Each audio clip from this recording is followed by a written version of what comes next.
S P investigation Iqbal town Abdul Wahab کی سربراہی میں اقبال ٹاؤن پولیس کی بروقت کارروائی۔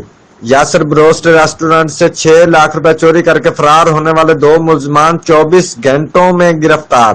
گرفتار ملزمان میں یاسر بروسٹ کے ملازم سلمان مسیح اور شکیل مسیح شامل۔ ملزمان یاسر بروسٹ اقبال ٹاؤن میں گذشتہ 2 سال سے ملازمت کر رہے تھے۔ ملزمان کو علم تھا ریسٹورنٹ بند ہونے کے بعد سارا کیش ریسٹورنٹ میں ہی رہتا ہے۔ ملزمان ریسٹورنٹ بند ہونے کے بعد تالے توڑ کر کیش کاؤنٹر سے 6 لاکھ روپے نقدی چرا کر فرار ہو گئے تھے۔ انچارج انویسٹیگیشن اقبال ٹاؤن صدات حسین نے اپنی ٹیم کے ہمراہ ملزمان کو گرفتار کر کے چوری شدہ رقم 6 لاکھ روپے برآمد کر لی۔